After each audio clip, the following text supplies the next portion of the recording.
오늘 창세기 26장 9절부터 11절 말씀은 이삭의 이야기입니다. 성경에는 복이라고 하는 말이 굉장히 많이 등장합니다. 한 440번 이상의 복이란 단어가 나오는데 그 중에 이제 시편에서 가장 많이 등장하고 오늘 창세기에서는 약 80여 회 이상, 한 86회 정도가 등장하는데 그 창세기 안에서 특별히 이삭과 야곱을 소개하는 25장, 6장, 7장 이런 부분에서 한 60회 정도가 등장합니다. 우린 다 복을 받기 원하죠. 근데 우리가 생각하고 있는 복과 하나님이 주시겠다고 약속하신 복이 같은 것인가를 생각해 보면 오늘 왜 이 창세기에 이렇게 복이란 말이 많이 등장하는가를 알 수 있습니다. 그래서 하나님이 세상을 만드시고 저와 여러분 사람을 지으시고 보시기에 아주 심히 좋았다. 그리고 우리에게 복을 주셨다. 이렇게 말했어요. 복을 주셨다. 그래서 이 복이라는 것이 무엇인가가 오늘 창세기에는 아주 여러 모양으로 흘러가는데 11장까지 말씀에서는 그렇게 복을 받은 하나님의 사람들임에도 불구하고 죄로 인해서 타락한 인생들이 어떤 길을 가게 되었는가 증거들이 노아 때의 홍수 심판이나 롯 때의 심판이나 이런 여러 가지 일들 통해서 우리 인생은 어떤 길을 가는 사람들인가를 성경은 분명하게 보여줬습니다. 그래서 오늘 12장부터 아브라함 또 그 아들 이삭 또 그 아들 에서와 야곱 이렇게 이어지고 있는 이 수많은 사람들은 그 집안이 어떤 집안이다를 소개하는 것이 아니고 하나님의 복이라는 것이 도대체 어떤 것이냐를 알게 해주는 그런 사람들입니다. 그래서 오늘 27장의 뒤에 27장의 내용을 보면 27장은 이삭과 리브가 부모인 이삭과 리브가의 집안에 쌍둥이 에서와 야곱이 태어났었죠. 그런데 이 출생부터 좀 특이했던 것이 이 두 쌍태가 나기까지는 20여 년의 시간이 걸렸어요.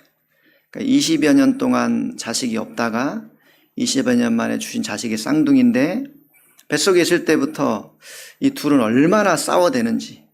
그래서 리브가 엄마의 마음이 이를 어찌할꼬 걱정이 심히 될 그런 자식이었습니다. 그런데 이 자녀들이 태어나서도 역시 엄청나게 갈등이 발생해서 결국은 하나가 집을 떠나야만 되는 이런 상황처럼 되죠. 그래서 이 집안에 우여곡절이 표면적으로 확 드러나게 된 것이 이제 이 팥죽 사건이었죠. 여러분 잘 아시는 큰아들이 에서고 둘째가 야곱인데 야곱은 장자가 되고 싶어요. 이유는 장자가 받는 복을 사모했죠. 근데 이거는 바뀔 수가 있습니까? 둘 번째 태어난 놈이 아무리 내가 형이 되고 싶다고 형이 되냐고요. 그러나 성경은 아주 희상한 이야기를 합니다. 사냥하고 돌아온 형에게 팥죽 한 그릇을 팔면서 장자권을 내게 팔아라. 그때 이 형의 에서의 마음은 그래 네가 형 해. 그리고 나한테 팥죽 줘. 왜 에서는 알고 있었거든요. 내가 그렇게 한다고 해서 장자권이 바뀌지 않는다는 걸 알고 있었어요. 그래서 그 에서는 그 자기의 장자라는 것을 가볍게 여겼더라. 성경은 그렇게 소개합니다. 그래서 결국은 그 사건 에피소드가 있었지만 이런 일련의 사건들이 도대체 무슨 의미가 있는가를 성경을 가만히 보니까 이 집안에 사기극이 벌어졌죠. 사기극. 아버지 이삭과 큰아들 에서 그리고 어머니 리브가와 둘째 아들 야곱이 마치 이렇게 편먹고 사기를 치는 거예요. 근데 편먹고 사기라기보다 아버지가 이삭이 나이가 많아서 늙어서 눈이 흐리고 어두워졌다. 그게 어쨌든 이 상징적인 이 암시처럼 등장합니다. 그래서 여러분 27장을 한번 가만히 읽어보시면 아주 기가 막힌 드라마예요. 드라마. 첫 번째 장면은 이삭과 에서, 그 다음에 리브가와 야곱, 그리고 뭐 에서와 야곱 뭐 이런 식으로 패턴들이 계속 똑같은 패턴 두 번씩 반복합니다. 그러면서 우리가 드라마로 오면 장면이 바뀌어요.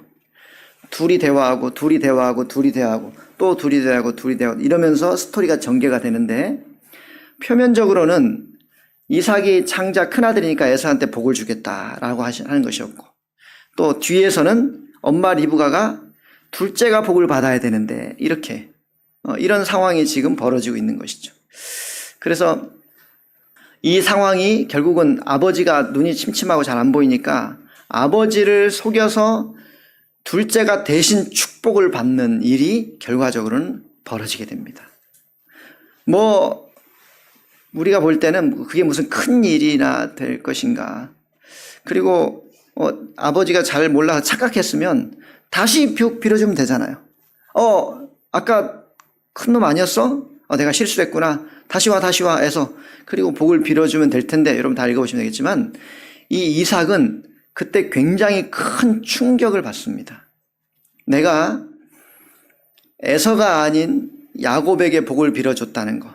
근데 이삭은 그 복을 어떤 마음으로 빌었냐면, 하나님이 장자라고 하는 장자권을 가진 큰아들에게 주신 복이, 정해진 복이 있어요. 왜? 가문의 기업을 이해해야 되니까. 그래서 장자에게 주어진 축복을 비는 거니까 이 아버지 이삭은 온 마음을 다해서, 최선을 다해서 이 모든 복을 다 빌어줬던 거예요. 근데 그 대상은 누구였다?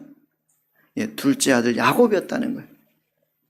그러니까 여러분, 그렇게 해서 후에 둘째가 엄마하고 짜고 속여서 형은 큰아들은 털이 많은 사람이라 몸에 털을 붙이고 또 형 옷을 입고, 그래서 이삭과 이렇게 야곱이 입맞춤을 하잖아요. 아이고 우리 아들 내가 복을 줘야지 하고 입맞춤하는 그 순간에도 큰애의 향취가 나는데 그게 둘째라는 것을 구분하지 못했어요. 그래서 이삭이 분별하지 못함으로 이렇게 성경은 말합니다. 그러니까 우리가 볼 때는 뭐 잘못됐으면 다시 취소하고 다시 이렇게 될 것 같지만, 그때 이삭은 큰 충격을 받고 깨닫는 게 뭐냐면, 그 결과가 나타난 이후에 처음 태중에 아이가 있을 때 하셨던 말씀이 생각났어요. 뭐죠? 큰 자가 작은 자를 섬기리라. 즉 큰 자가 작은 자의 종이 되리라. 그 말이 태어나기도 전에 받았던 말씀인데 리브가는 그 말씀을 기억하고 있었는지 몰라요. 그래서 둘째에게 무언가를 하려고 했는지 모르고, 아버지는 그것을 까맣게 잊어버리고 내 아들 큰아들 장자에서, 그래서 온 힘을 다해 복을 빌어줬는데 그게 잘못되었다는 걸 알았어요. 에서가 사냥하고 뒤늦게 돌아왔습니다. 아버지, 제가 최고의 사냥감을 잡았습니다. 이거 맛있게 드시고 저에게 복을 빌어주십시오.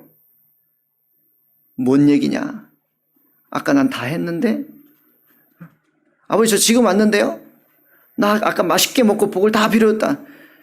자초지정을 보니까 둘째 야곱이 이 사태를 벌인 거예요. 그래서 이 에서가 그러지 말라고, 아버지, 이거 제가 장자로, 제가 왔다고 저한테 복을 빌으려고. 그래서 얼마나 간곡하게 에서가 아버지한테 4번이나 간청을 해요. 아버지, 저에게 복을 빌어주십시오. 저에게 복을 빌어달라고. 그러나 이삭이 하는 말이 뭡니까?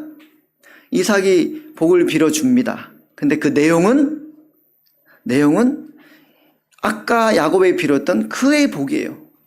여러분 내용을 가만히 보세요. 이 복이, 큰애한테 빌을 때는 이 복이 거리가 멀어졌다 그래요. 떴다고. 그러니까 에서에게 빌어준 복이지만 그 내용을 가만히 살펴보니까 이 내용은 다 야곱에 관한 거예요. 그러니 이 에서가 얼마나, 그러니까 이삭은 이건 취소할 수가 없다는 거예요. 여러분 축복하는 게 취소할 수 없어요? 여러분 복을 많이 빌어주십시오. 우리는 복을 받는 거에 넘어서 이제는 어떤 사람이 되었다? 우리는 축복의 사람이 되었어요. 축복과 복은 다릅니다. 복이라는 것은 주시는 대상이 있으셔서 그분이 주시는 것이고, 축복은 내가 복을 주는 대상이 아니에요. 우리는 복을 그냥 바라고 기원해 주는, 대신 빌어준다는 것이 축복이지, 복과 축복은 다른 거예요. 그러니까 우리는 이미 하나님께로부터 큰 복을 받았어요. 그 복을 다른 사람들에게 동일하게 달라고 그런 구하는 축복의 은혜를 받은 자들이 오늘 저와 여러분들이에요. 이제 그 정도는 성장하셔야 됩니다. 복 주세요, 복 주세요. 나만 넘어서서 이제는 수많은 사람들에게 복을 빌어줄 수 있는 사람 정도는 되셔야 된다 했죠. 그게 저와 여러분의 삶의 자리입니다. 근데 이 이삭은 복을 다 빌었다는 거예요. 내가 너에게 줄 복이, 내가 너에게 줄 수 있는 것이 없어요. 그래서 깨닫게 된 게 뭡니까? 복은 하나님이, 내가 무슨 짓을 해도 그 복은 하나님이 정하신 사람에게 가는구나. 이거를 깨닫게 됐어요. 내가 그렇게 내 에서에게 기도하고 복을 주시고 이 장자가 잘 되는 은혜를 하려고 그렇게 애쓰고 준비해서 전심을 다해 복을 빌었는데 그게 누구였더라? 하나님이 정하신 자였다라는 거예요. 여기 굉장히 놀라운 이야기가 담겨 있는 겁니다. 그 말은 또 뒤에 말씀을 보세요. 그렇게 여러분, 우리가 무슨 일을 해서 내가 최선을 다해서 어떤 임무를 완수하고 뭔가 다 해서 내가 한 결과가 복이라고 생각할 수도 있다면, 여러분이 그렇지 못해서 하는 것이 무조건 좌절과 낭망이라고 볼 수도 없다는 것을 기억하셔야 됩니다. 그러니 우리에게는 일희일비하는 것, 그 삶이 우리에게는 무슨 의미 있냐는 거예요. 그게 우리의 삶, 여러분 삶을 그렇게 막 좌박 흔들 그런 일은 없습니다. 왜? 복을 주시는 분은 하나님이시고 복을 받는 여러분은 하나님께서 뜻하신 바에 복을 받을 거예요. 여러분이 무엇을 원하시고 또는 무엇을 잘 못해서 못 받을 것 같다는 마음도 여러분의 생각과 하나님의 생각은 얼마나 다를 수 있는지 이걸 성경은 분명하게 말합니다. 그래서 오늘 제가 이 아브라함과 이삭의 집안을 보면서 오늘 부전자전이라고 말씀에 제목을 붙였습니다. 근데 부전자전이란 말은 닮았다는 뜻이죠. 자식이 아버지를 닮았다는 거예요. 뭐가 닮았나 봤더니 오늘 표면적으로 26장 소개된 말씀에는 아버지 아브라함이 저기 애굽이란 나라에 갔을 때 바로왕 앞에서 자기 아내가 너무 아리따워서 아내를 빼앗고 나를 죽일까 봐 이 아내를 누이라고 속인 일이 있었잖아요. 사라는 나의 여동생입니다. 이렇게 그래서 거짓말을 했는데 거짓말 때문에 죽을 뻔했는데 사실은 그것 때문에 전화위복이 되어서 큰 부자가 됩니다. 그런 일이 있었는데 오늘 이삭도 아주 비슷한 일이에요. 블레셋에 그랄 지방에 아비멜렉 왕이 있었는데 이삭의 아내 리브가가 너무 아리따워서 역시 또 그럴 일이 있을까 봐 이삭은 아내 누이를 여동생이라고 그때 나중에 알고 봤더니 부부였어요. 아비멜렉이 크게 화가 나서 쫓아왔죠. 너 왜 나한테 거짓말 시켰냐? 네 거짓말 때문에 내가 죄를 범할 뻔했잖아. 리브가를 노리고 있는 사람들이 많았다는 것이죠. 이런 일들이 아주 비슷한 일이 성경에 등장했는데 왜 이런 일이 성경을 기록했을까요? 이미 24장을 볼 때도 그랬지만 이삭이 아내를 찾는 거, 저 멀리 가서 아주 하나님 마음에 합당한 여인을 찾아왔더라. 이렇게 하지 않고 그 모든 과정 하나를 57절 이렇게 엄청나게 많은 분량을 써서 그걸 왜 세밀하게 간증을 몇 번씩 반복하냐는 거죠. 자, 여러분 이런 말씀을 이해할 때 우리가 반드시 생각해야 될 게 있습니다. 아들은 아버지를 닮았다. 그러니까 아버지의 받은 복을 자식도 받으면 좋겠다.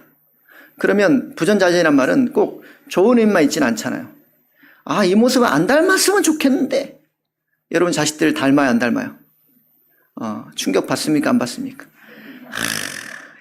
자식이 부모를 닮는다는 것은 좋은 의미일 수도 있지만 이것만은 닮지 않았으면 좋겠다고 했는데 그걸 닮고 있네요.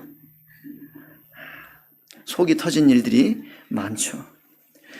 근데 이삭의 이야기가 그러면 어떤 걸 닮았는지 어떤 걸 안 닮았는지 이런 유사한 일들이 나타나요. 그게 좋은 건지 안 좋은 건지 잘 모르겠어요.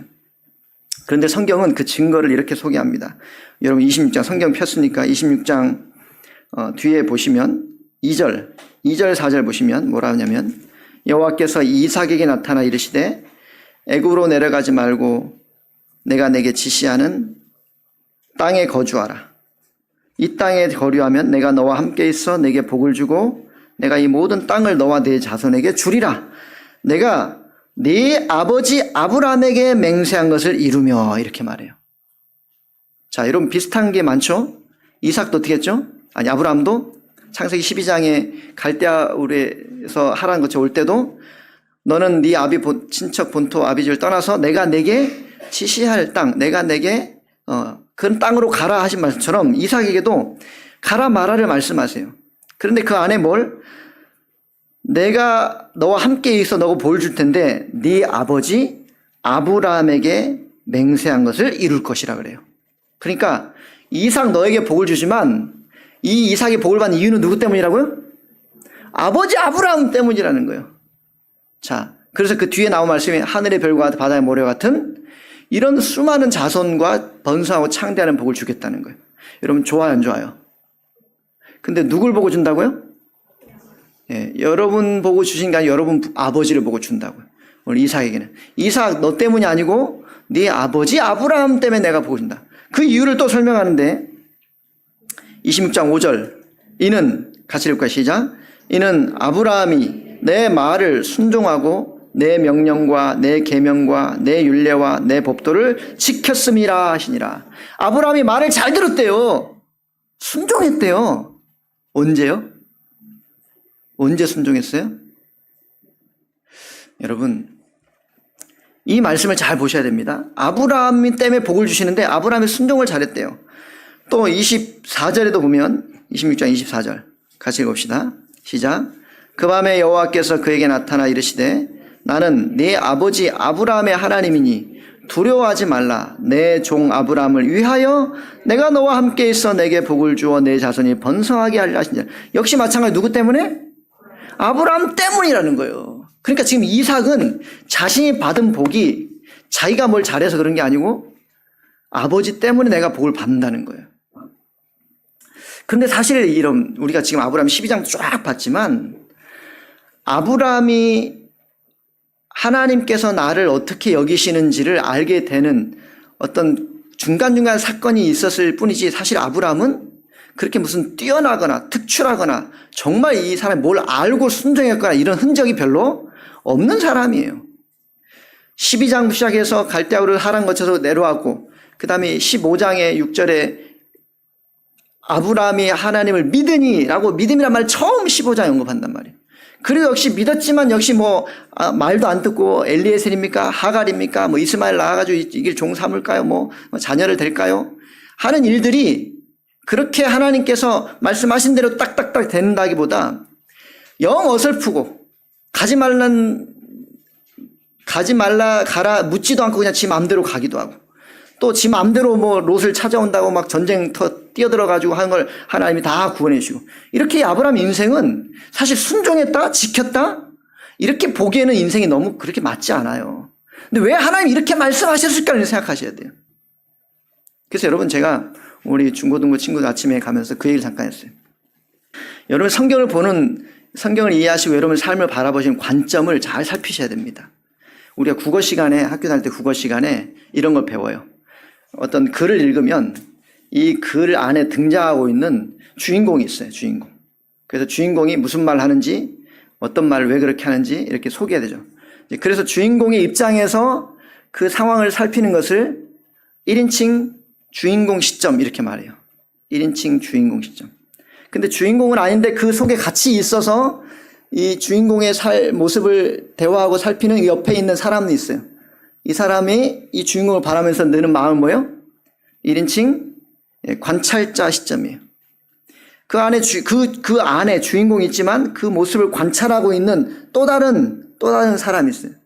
여러분 우리가 성경을 볼 때 그런 마음이 있다고요. 우리가 아브라함이 아니고 우리가 이삭이 아니지만 1인칭 주인공 시점으로 이삭이 돼보고 1인칭 관찰자 시점으로 주변의 블레셋 바로왕인 아비멜렉이 돼보는 거예요. 어떤 마음일까요? 그 1인칭 시점으로 성경을 볼 수 있다고요. 그러면 1인칭 시점은 그 안에서 닥쳐진 상황들, 이삭한테 이런 아비멜렉한테 뺏길까봐 아내 뺏길까봐 두려워서 전전긍긍하고 있는데 마치 이런 것처럼 그 상황이 되면 나는 어떻게 했을까? 그래서 1인칭 시점이 돼보면 주인공도 돼보고 관찰자도 돼보면 그 상황 속에서의 그 사람들의 마음을 느낄 수 있죠. 좀 더 나아가서 이 아브라함, 이삭, 야곱, 요셉 이런 이야기를 밖에 나와서 제3자가 바라보고 이 모든 일련의 상황을 정리하고 있는 게 3인칭 관찰자 시점이에요. 3인칭 관찰자 시점은 모세죠, 모세. 지금 창세기, 출애굽기, 레위기, 민수기, 신명기 다 누가 기록했어요? 모세가 기록했어요. 모세는 아브라함의 인생도, 이삭의 인생도, 야곱의, 요셉의 인생도 하나님이 도대체 왜 주셨는가를 제3자적 관점을 가지고 다 살펴내고 있어요. 여러분, 최소한 우리가 모세와 같은 마음은 가져야 됩니다. 여러분, 성경을 보실 때 이 3인칭 관찰자 시점 정도의 눈이 열려야 마치 조감도가 되는 거예요. 하늘에서 새가 땅을 다 바라보고 속속 들이서 보이듯이. 그래야 여러분, 퍼즐 안에서 한쪽 퍼즐만 보고 와, 내가 맞췄다. 아니고요. 전체 퍼즐 안에서 이게 무슨 의미냐고요. 그게 여러분 성경을 볼 수 있는 눈이에요. 여러분의 눈이 그렇게 열리기를 소망합니다. 그러니까 오늘 이상 이야기는 부전자전 아브라함을 닮았단 말이 도대체 무슨 말이냐. 아브라함이 잘해서 하나님이 네 아들한테 복 줄게. 이렇게 단순한 이야기가 아니라 이 말이죠. 그러니까 우리는 이렇게 1인칭 주인공이나 1인칭 관찰자 정도만 들어가 버리면 내가 착하게 살아야지, 정직하게 살아야지, 남 해하지 않고 도와주면 살아야지, 이렇게 끝나버린다 이 말이에요. 이 속에 담겨진 모세는 지금 무슨 이야기를 하고 싶은 거냐고요. 일단은 3인칭 관찰자한테 가셔야 됩니다. 모세는 무슨 이야기를? 신명기 30장 봅시다. 같이 시작.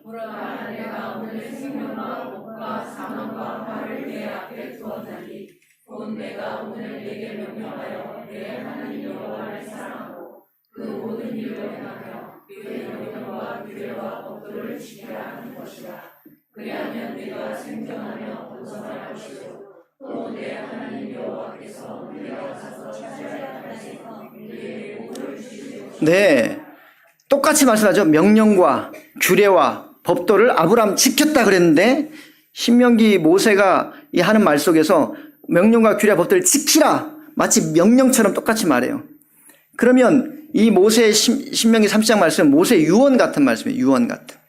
모세가 시내산에서 하나님을 만나서 모든 성막과 모든 광야의 삶에 대한 말씀을 듣고 하나님 백성에 대한 규례를 다 받은, 그리고 이것을 하나님 자녀들에게 그 뜻을 전하고 하는 유언 같은 말씀이라고요.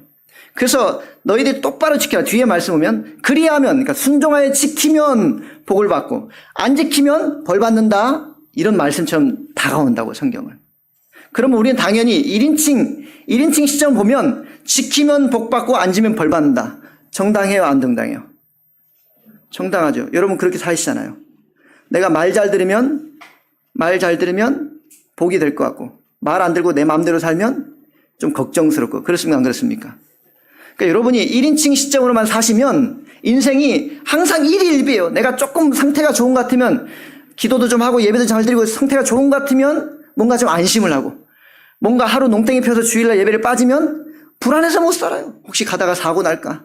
내가 사고 나면 예배 빠져서 그런 거야. 마치 그런 것처럼.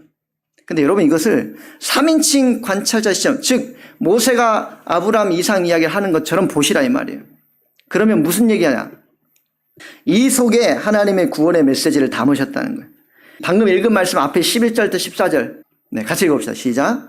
내가 오늘 내게 명령한 이 명령은 내게 어려운 것도 아니요 먼 것도 아니라 하늘인 것이 아니니 내가 이를 너와 이를 위하여 하늘에 올라가 내 명령을 우리에게로 가지고 와서 우리에게 들려 행하게 하라 할 것이라.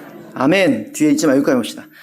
이 하나님이 지켜라 하신 명령은 하늘에서 니네들이 가가지고 하늘에서 찾아오고, 뒤 말씀은 또 바다 끝에 가서 바다 건너서 너희들이 획득하고 너희들이 해서 찾아야 할 문제가 아니라고 그래요. 이 명령은 네 마음에 있고 네 입에 있고 네 가까이 있어서 너무너무 쉬운 거라 그래요. 그럼 이게 무슨 말일까요? 지키라 해서 지키면 복, 못 지키면 벌이라고 생각했던 이 백성들에게 그렇게 해보니까 이거는 아무리 해도 못 지키거든요. 율법이라는 것은 아무리도 지킬 수 없는 건데 아브라함한테는 지켰다 그러고, 모세는 백성들에게 너희가 이걸 지킬 수 있고 쉬운 거라고 말하고, 근데 아무리 해봐도 못 지키거든요. 광야 생활 지켰어요? 너무 고통스러웠어요. 수십만 명이 다 죽었어요. 광야에서 못 지켜서. 왜 이렇게 성경은 우리에게 말하냐 이 말이죠. 여러분 인생 살아보십시오. 여러분 뜻한 바대로 잘 사십니까? 여러분 계획한 대로 다 되십니까? 내가 주님 앞에 충성하겠습니다 다짐하고 결단하고 마음에 이 결의를 하면 그대로 사십니까? 아니에요. 우리는 하루에도 12번도 내 마음이 더 바뀌어서, 그렇게 하려다가 또 주저앉고 열심히 한다고 하면서도 또 실망하고 낙심하고 주님 사랑할게요 하면서 또 비난하고 정죄하고 이게 우리 일상의 다반사예요. 근데 이걸 지키라는 거예요. 따라라, 순종해라, 사랑해라, 지키라는 거예요. 그래서 우리가 율법을 지키고 하나님의 말씀대로 산다는 것은 마치 하늘에 가서 별을 따는 것 같은 거예요. 너무너무 힘들어요. 살 수가 없어요. 바다 건너가지고 뭔가를 해야 될 것 같은 삶인 거예요. 근데 신명기의 모세는 아니라 이건 너의 입에 있고 너의 마음에 있고 너의 입술에 있으니 누구에게도 쉬운 것이라. 그게 무슨 말일까요? 로마서 10장 가면 사도 바울이 똑같이 말해요. 이 말씀을 신명기의 말씀을 창세기 20장 이 말씀을 똑같이 바울이 인용하면서 읽어봅시다. 같이 시작. 그러면 무엇을 말하느냐? 말씀이 내게 가까워 내 입에 있으며 네 마음에 있다 하였으니 곧 우리가 전파하는 믿음의 말씀이라. 내가 만일 네 입으로 예수를 주로 시인하며 또 하나님께서 그를 죽은 자 가운데서 살리신 것을 내 마음에 믿으면 구원을 받으리라. 사람이 마음으로 믿어 의에 이르고 입으로 시인하여 구원에 이르니라. 아멘. 이 바울이 똑같은 말을 해요. 이 신명기 30장 말씀 인용하면서 뭐라고요? 이 구원은 네 마음에 내비는 아주 간단하고 쉽다는 거예요. 그러니까 네 마음에 입으로 시인해서 예수님 믿습니다. 사랑해요. 예수님 내 죄를 위해 죽으셨습니다. 이렇게 말하면 그리고 입으로 고백하면 구원을 받을 것이다. 이렇게 인식을 하시잖아요. 그래서 여러분 믿지 않는 사람들 데려다가 막 앉혀놓고 제발 믿기만 해. 아멘만 해. 막 나 따라해봐. 막 그렇게 하시잖아요. 왜 그렇게 하세요? 이 말씀 때문에 그런 거예요. 그런데 사실 이 말씀은 나만 따라하면 된다. 이 기계적인 이 수능을 말하는 게 아니에요. 그래서 우리는 믿지 않는 사람 데려다 놓고 너 보험 들었잖아. 보험 들면 평상시에 없으면 다행히 그냥 살면 되지만 무슨 일 생기면 보험 들면 얼마나 보게. 천국 가는 보험이다 생각하고 한번 믿어봐. 물론 왜 그렇게 말하냐면 이 하나님이 왜 그렇게 말씀하신지를 아는 자에게는 사람들에게 이것이 마치 강요처럼 들릴 수밖에 없어요. 지켜야 돼, 넌 지켜야 돼, 이렇게. 넌 믿어야 돼. 안 믿으면 안 돼라고 말할 수밖에 없는 것처럼 들린다고요. 근데 이것이 무엇인지 알지 못하는 사람에게 이게 어떻게 들려요? 강요하지 마. 이거잖아요. 나에게 압박하지 마. 내가 알아서 할 거야. 내가 선택할 거야. 할지 안 할지는 그렇게 다가온 이유가 바로 이것 때문에. 무슨 말이냐면 하나님이 아브라함에 순종했다는 것은 아브라함이 내 말대로 잘했다가 아니고요. 여러분 순종이란 말은 뭐라 했어요? 아까 아브라함, 이삭이 기도 에서를 축복하려고 했는데 아무리 그가 힘쓰고 해서 에서를 축복했는데 그가 누가 받았어요? 복을? 하나님이 정하신 야곱에게 복을 줬어요. 즉 인간이 아무리 한 것이 결과가 될 수 없다라는 거예요. 인간이 한다고 해서 그것이 결과가 되는 게 아니고 하나님의 복은 하나님의 정하신 대로 돼요. 하나님 뜻하신 바대로 됩니다. 그러면 여러분이 복을 받을 사람이 될 수 있는 유일한 길은 하나님 뜻하신 바 속에 있으면 되는 거예요. 여러분 뭘 하라는 게 아니고요. 하나님 뜻하신 바 안에 있으면 하나님 복이 여러분 안에서 흘러가는 거라고요. 그러니까 순종이란 말은 하나님이 하시는 복이 여러분 안에서 흘러가는 것을 경험하는 자는 이미 순종의 복을 가지고 사는 거예요. 뭘 따라서 이렇게 해서 만들어가는 게 아니고요. 아브라함이 만든 게 아니고요. 하나님이 아브라함이 그 말씀을 지켰단 말은 아브라함이 내 약속한 말 안에서 그 안에서 내 복을 누리는 자가 되게끔 내가 만들었다 이 말이라고요. 이게 아브라함이 받은 복이에요. 그러니까 모세는 이걸 알았어요. 왜 아브라함이고 이삭이고 야곱인지 마지막 유언처럼 말하면서 지켜라는 말은 바다 끝에 가라 하늘에서 가라. 즉 네가 가는 게 아니고 네가 하는 게 아니고 네 마음에 있고 네 입에 있단 말은 뭐예요? 이미 다 주셨다는 거예요. 그분이 오셨다는 거예요. 그래서 오늘 로마서 10장 말씀 사람이 마음으로 믿어 의뢰고 입으로 시인하여 구는 믿음은 들음에서 나며 이렇게 말하잖아요. 믿음은 들음에서 난단 말은 듣기만 하면 된단 말이 아니고 듣는단 말은 누가 말을 하고 있다는 거잖아요. 말하는 자가 있다는 뜻이에요. 듣는단 말은 이렇게 우리가 귀로 들어라 이런 말이 아니고요. 내가 들어야 믿음으로 구원한단 말은 말하는 자가 있다면 구원은 내가 뭔가를 만들어가지고 구원을 만들어내는 게 아니고 말하시는 분, 구원의 주체자는 인생이 아니고 다른 대상이 있다는 걸 성경은 이렇게 말씀해요. 즉 구원은 아브라함과 이삭의 복이나 모세가 말한 3인칭 시점의 복이나 바울이 말한 이 마음으로 믿고 입으로 시인한다는 복은 사람이 노력해가지고 하늘 올라고 바다 끝에 가가지고 쟁취해서 수고해서 땀 흘려서 그렇게 해서 만드는 게 아니라 모든 인생들에게 하나님이 찾아오시는데 그 찾아오심을 통해서 가장 쉬운 방법이죠. 우리식 표현하면. 그걸 믿음이라고 하죠. 가장 쉬운 방법에서 모든 인생들이 열려진 이 은혜란 뜻이에요. 이 은혜. 이 은혜 이삭이 받았단 말은 아버지 아브라함 그와 똑같은 방식으로 너도 그 복을 누리게 될 거야 라고. 너 아브라함처럼 똑같이 해 이런 말이 아니고요. 내가 네 아버지 아브라함을 택해서 그 복을 받을 수밖에 없는 자리까지 키워내고 우여곡절과 많은 시간 속에 그를 자라게 해서 그 복의 사람이 되게 만든 것처럼 내가 너를 그런 사람이 되게 만들 거야. 이게 아버지가 하나님이 아브라함과 이삭에 주신 똑같은 부전자전의 복의 흐름이라고요. 그 복을 야곱이 받는 것이고요. 그 복을 요셉이 받는 것이고, 그러니까 특정한 사람만 받는단 말이 아니고요. 복은 그렇게 흘러가고 있다 이 말이에요. 오늘 저와 이런 복이 그렇게 흘러가서 여러분에게 있는 거예요. 왜 나는 구원하고 얘는 못 구원해요? 이런 말이 아니고요. 누구는 구원하고 누구는 안 구원하고 그 말이 아니고요. 하나님의 복은 어떻게 흘러가고 있는 거예요. 그러니까 모세나 바울은 3인칭 관찰자 시점에서 지금 이 말씀을 다 이해하고 깨닫고 있는 거예요. 그래서 이렇게 말씀하시는 거예요. 그러면 아브라함의 스토리를 보고 이삭의 스토리를 보고 다윗의 스토리를 보고 뭐 이사야 스토리를 보고 바울의 스토리를 보고 이 스토리들을 파편처럼이지만 퍼즐에 파편 보니까 뭐가 보여요? 뭐가 보여? 전체 퍼즐 그림이 보이는 거예요. 이게 전지적 작가 시점, 즉 하나님의 관점이라고요. 그래서 우리는 성경을 읽는 거예요. 다윗만 이렇게 살면 된다. 1인칭 다윗이 돼가지고 난 이렇게 살아야지. 그렇게 해서 인생이 끝나는 게 아니고요. 다윗 같은 인생, 솔로몬 같은 인생, 또 그 안에 압살롬 같이 배신한 인생, 별 인생이 다 있을 거예요. 그런 수많은 파편들 속에 있는 하나님의 복의 스토리가 이 성경 전체에 어떻게 퍼져 있는지를, 그게 처음에는 1인칭 주인공 관찰자로만 봤다가 이제는 3인칭 시점까지 넓어졌는데 3인칭 시점들이 모이니까 하나님의 전지적 시점들이 성경을 전체를 감싸고 있다는 것을, 그것을 깨닫게 됐다는 거예요. 그게 오늘 저와 여러분 이 자리에 앉아서 이런 이야기를 들을 수 있는 은혜의 복입니다. 여러분은 어쩌다 보니까 우연찮게 여기 와서 이런 삶의 시간을 갖고 있는 것 같지만 야곱의 인생처럼 하나님의 뜻 택하신 자는 그가 알든지 모르든지 그가 어떤 삶에 있든지 하나님 반드시 이삭이 딴 애한테 복을 주려고 해도 하나님의 복이 그에게 흘러갈 수밖에 없는 은혜가 있게 될 줄로 믿습니다. 이게 우리의 믿음이에요. 내가 뭘 해서 믿음을 만들어내는 게 아니고, 믿음은 도구가 아니라고요. 뭘 써먹는 도구가 아니에요. 기도를 40일 기도 2번 하면 이런 일이 발생하는 그런 게 아니고요. 믿음은 하나님의 어떤 분이신가를 알 수 있는 유일한 창구라고요. 믿음이 없이는 하나님을 알 수가 없어요. 하나님 무슨 일을 하시는지 알 수가 없다고요. 어떤 일이 발생해도 믿음이 없으면 그게 하나님의 은혜인지를 알지를 못해요. 그러니 누구에게는 똑같은 일인데 누구에게는 그걸 복이라 그러고 누구에게는 저주라 그러는 거예요. 오늘 신명기 30장 생명과 복과 사망과 화를 앞에 뒀단 말은 네가 선택해라 이런 문제가 아니고 네 인생의 모든 자리는 항상 이것이 공존할 거라는 거예요.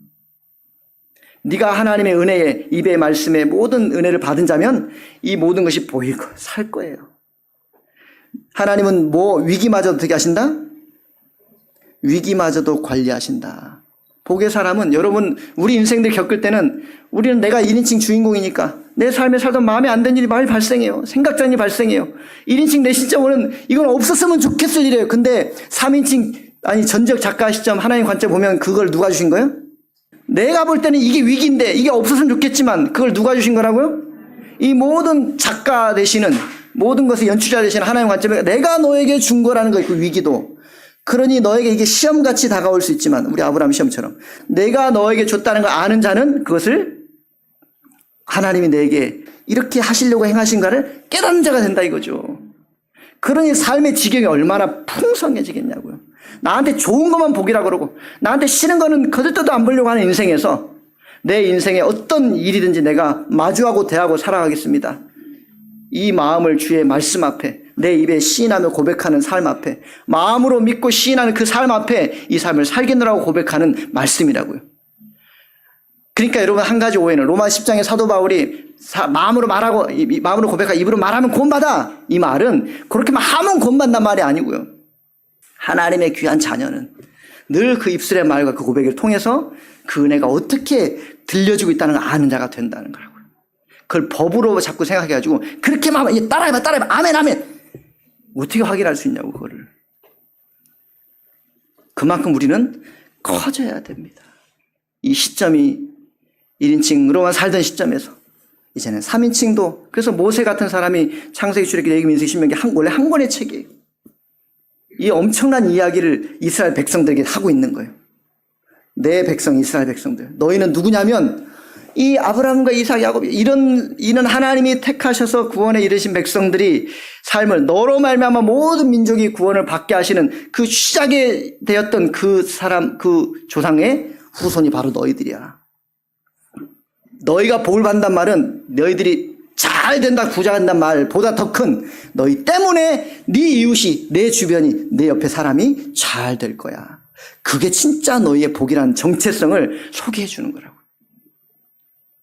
그래서 창세기 창조부터 모세는 시작하는 거예요. 너희가 누구냐, 이 정체성을 소개하는 것을, 너희는 잘 살고 너희 조상은 훌륭한 사람, 이걸 말하는 게 아니고요. 하나님의 창조 속에서 시작된 복의 사람이 원래 이런 사람인데 11장 전까지 문제가 엄청 많았어요. 그런 문제 있는 인생들 따르지 않자 심판받고 노아 홍수 이런 걸 보면서 뭘 생각하겠어요? 하나님과 상관없는 인생이 어떤 것인지를 깨닫게 됐단 말이에요. 너희는 지금 그 안에 아버지가 택하셔서 여전히 아브라함, 이삭을 통해 흘러온 하나님 백성들이다. 너 어떻게 살래? 이 말이라고요. 어떻게 살래? 이것을 가나안 들어가서는 여호수아와 계승해서 그걸 똑같이 행하죠. 여러분, 성경이 여러분의 마음과 시각이 전지적 작가 되신 하나님의 시점으로 모든 뜻을 확인하게 될 때까지 우리 인생은 포기하지 않고 계속 나갈 겁니다. 우리는 끊임없이 1인칭으로 살다가 3인칭 모세 같은 마음으로 세상을 볼 거예요. 그런 기대함이 있음을 믿습니다. 물론 하나님의 온전한 마음을 다 알 수는 없을 거예요. 그러나 성경은 이 모든 이야기를 말씀에 담아놓으셨다고요. 인생은 도대체 무엇인가? 뭐 때문에 사는가? 왜 이렇게 죽으라고 직장 가서 일하세요? 뭐 때문에? 왜 이렇게 좋은 대학 가려고, 하려고 왜 이렇게 스펙을 이렇게 많이 쌓여? 왜 그런 거예요? 전지적 작가의 시점으로 보시라고요. 1인 시점으로 보면 떨어지면 낭망, 붙으면 자기 안에서 그런 줄 알고 이렇게 살고 끝나버려요.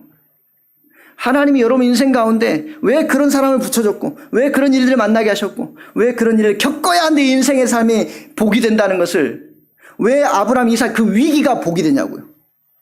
나는 너의 인생 모든 인생은 내가 관리한다. 네 인생 너한테 맡기지 않아. 내가 할 거야. 그게 복이라고요.